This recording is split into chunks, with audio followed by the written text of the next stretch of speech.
I changed my identity to escape my abusive parents. But they found me in the worst way. After 20 years of peace, my past came crashing back into my life. I never thought I'd have to deal with them again, but here I am, a 38-year-old woman who built everything from scratch, now watching my parents try to tear it all down. Though today things are different. One of them is dead, and the other is in jail. I guess that's what karma looks like. I grew up in a traditional Asian family where sons were treasured and daughters were burdens. My grandparents had 9 children, 2 daughters and 7 sons. In our community, religious values weren't just beliefs. They were unbreakable rules that shaped every moment of our lives. Each morning started with prayer, every meal needed blessing, and any deviation from tradition was treated like a crime. As a girl, I was expected to be quiet, obedient, and ladylike. But that wasn't me. I preferred climbing trees and playing sports to learning cooking and housework. While my male cousins got to play outside and dream about their futures, I was stuck inside learning how to be a proper lady. My mother would spend hours telling me how no man would want to marry me if I didn't learn to be feminine and obedient. This didn't sit well with my parents. Most of my childhood was spent locked in my room as punishment. Even now, I refuse to own certain household appliances because they remind me of those dark days. The sight of an iron makes my hands shake. My cousins went to good schools while I was told education wasn't important for girls. You just need to learn how to run a household, my father would say. Every time I brought up wanting to study more, I'd end up grounded. My aunt, my mother's sister, was the only one who seemed to understand me. She'd secretly bring me books when she visited, hiding them in bags of groceries. Those books became my escape, my window to a world where girls could be more than just someone's wife. But even she couldn't visit often. Her husband didn't approve of her spending time with the problem child. Everything changed just before I turned 18. Something happened, something I still can't talk about, and I knew I had to leave. There are some wounds that time doesn't heal, some memories that stay locked away because facing them would break you all over again. I packed a small bag one night and disappeared. No note, no goodbye, just gone. The next few years weren't easy. I worked at places most people look down on, but I did what I had to do to survive. My first job was as a dishwasher in a small restaurant, working 12 hours a day for barely enough to eat. I slept in the restaurant's storage room for 3 months until I saved enough to rent a bed in a shared room with 5 other girls. Later, I started working at a club. The pay was better, and they let me sleep in the back room. I learned quickly that people judge you based on where you work, not why you work there. By 25, I had saved enough to buy my first apartment without any loans or help. It wasn't much, a small 1-bedroom unit in an old building, but it was mine. Since I was living at my workplace then, I rented out the apartment. That extra money helped me start building something better. The tenant was an old lady who always paid on time and kept the place spotless. She taught me that being a good landlord meant treating tenants like people, not just sources of income. While working nights, I took online classes and finished high school. It wasn't easy studying during the day and working all night, but I was determined. My coworkers thought I was crazy, spending my break time studying instead of resting, but they supported me in their own way. One would bring me coffee during study sessions, another would cover my shift if I had an exam. After getting my diploma, I thought maybe it was time to show my family I had made something of myself. That was a mistake. The family reunion ended with me in the hospital. My boss at the time, she was the kindest person I've ever met, let me stay at her place while I recovered. She and her husband treated me like the daughter they never had, showing me what real family should be like. That's when I realized some bridges are better left burned. I changed my name, my number, everything. My old life was gone. The process wasn't easy. Legally changing your identity means facing a lot of questions, but I was ready with my answers. The court official who helped me with the paperwork understood more than she said. She didn't ask about the scars she saw. Despite my rough start, I was good at connecting with older people. They liked that I was quiet and patient. While still working my night job, I studied and got certified in elderly care. The classes were expensive, but worth every penny. My first client was an elderly man who needed help after a stroke. His family was surprised that someone from my background could be so professional and caring. Their recommendation helped me get more clients. By 30, I owned 3 rental properties and started working as a live-in caregiver, moving between different cities in Asia. The pay was excellent, I had no living expenses, and my rental income kept growing. Each property I bought was a step further from my past. I made sure to rent to people who needed a chance, single mothers, students, people starting over. I remembered what it was like to need someone to take a chance on you. Last year, I achieved my biggest dream. I bought an apartment building. Nothing fancy, just 5 floors with 4 units each. The previous owner was retiring and gave me a good deal because he liked my plans for the building. My idea was simple: offer affordable housing to people trying to rebuild their lives. I worked with a property management company, but insisted on meeting every potential tenant myself, either in person or online. That's how my past found me. Last week, during what should have been a routine tenant interview, I saw them on my screen, my parents. 20 years older, but still the same. The way my mother's lips pressed together in disapproval, my father's stern glare. Nothing had changed. I lost it. I told the agent there was no chance they'd ever step foot in my building. I warned my parents that if they tried to contact me again, I'd make sure they spent their remaining years in prison for what they did to me. Since then, my phone hasn't stopped ringing. Somehow, they got my number from the rental agency. It was listed for tenants to use in emergencies. Now every relative I've ever had is calling to tell me how I've shamed the family and need to repent by helping my parents. Some threatened to tell my tenants about my past. Others promised to pray for my corrupted soul. The agent didn't know about our history. How could they? I'd changed my name, and they were just doing their job. But now my carefully built peace was shattered, and I could feel my past breathing down my neck again. I thought I was done with all this, but it turns out running away isn't the same as being free.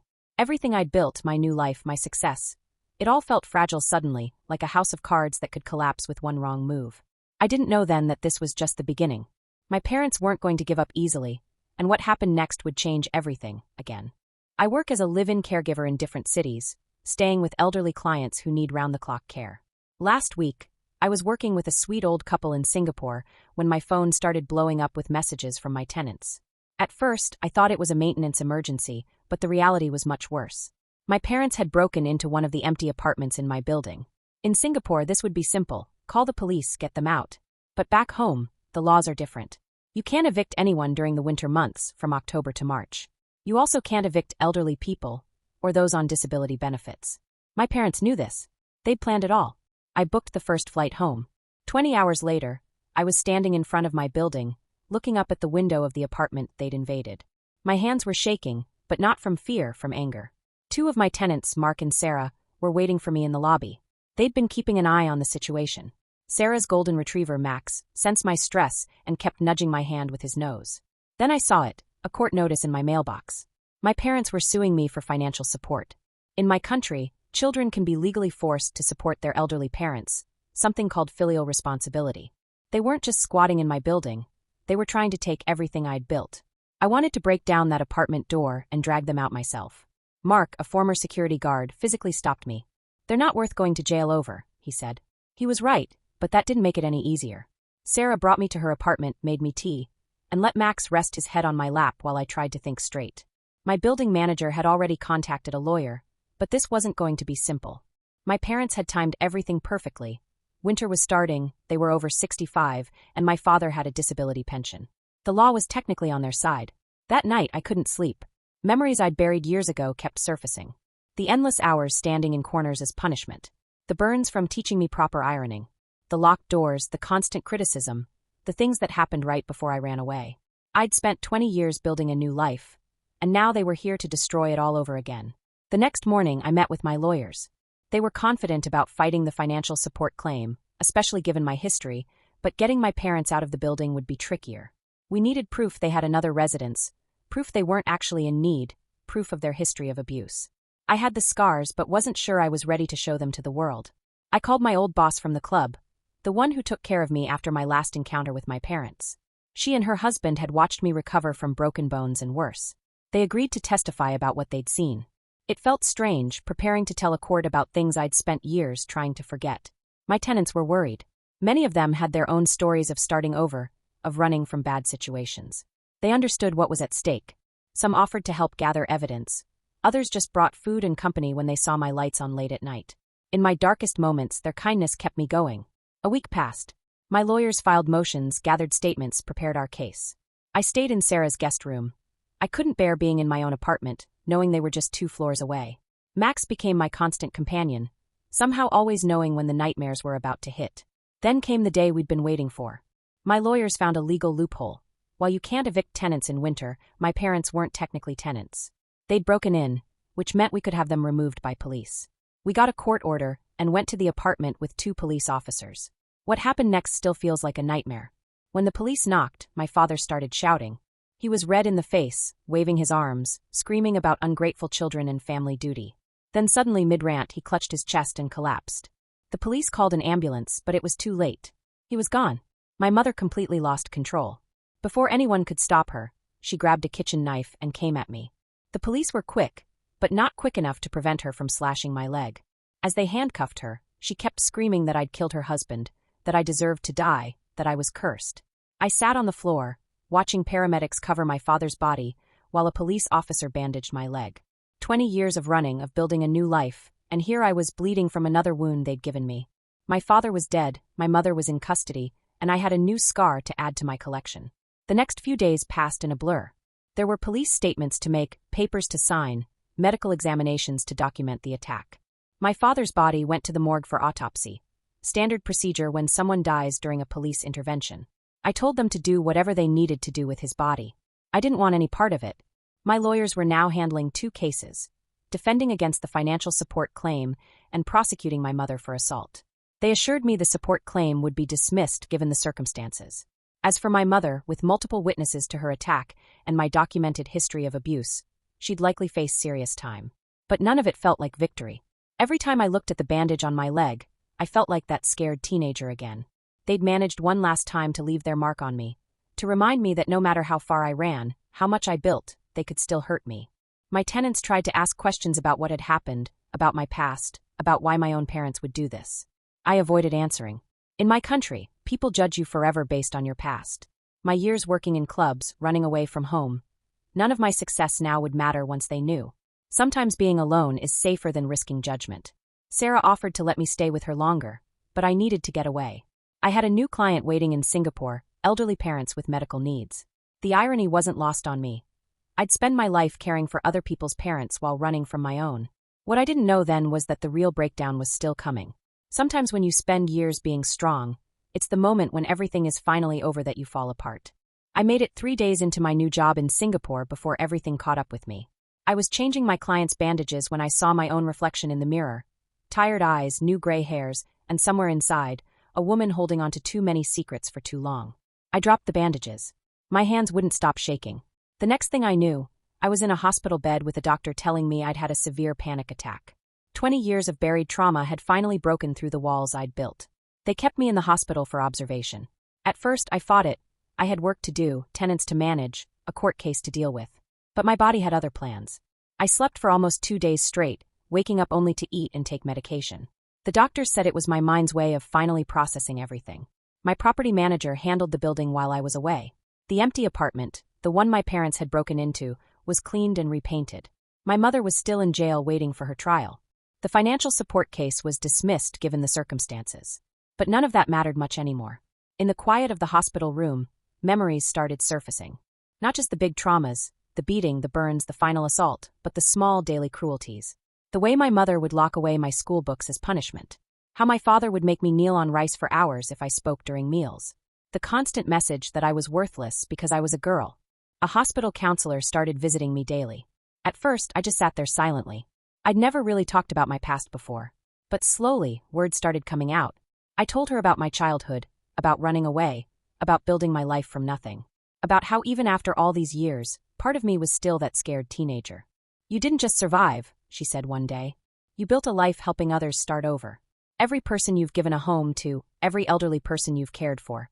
That's your answer to what they did to you." I'd never thought about it that way before. My tenants sent messages checking on me. They didn't ask questions anymore, just told me they missed me and hoped I'd come home soon. Sarah sent pictures of Max with his nose pressed against my apartment door. Mark kept an extra eye on the building at night. These people who'd started as just tenants had become something like family. The old couple I was supposed to care for in Singapore found another nurse, but they sent flowers to the hospital. Their card said they'd hold the position for me if I wanted to come back after I recovered. More kindness I hadn't expected. My lawyers kept me updated. My mother's trial would take months to start. They found documents showing my parents had been planning this for years, tracking my movements, learning about property laws, waiting for the right moment to strike. They'd spent 2 decades plotting revenge against their own daughter for escaping their abuse. After 2 weeks in the hospital, I started feeling more like myself. The counselor helped me understand that having a breakdown didn't mean I was weak. It meant I'd been strong for too long. She helped me see that building walls to keep the past out also kept me from healing. I decided to stay in the hospital a bit longer, this time in the mental health unit. Not because I had to, but because for the first time in my life, I wanted to really deal with my past. No more running, No more pretending those scars didn't exist. Some days were harder than others. Talking about certain memories would leave me exhausted for hours. But each time I told my story, it felt like putting down a weight I'd carried for too long.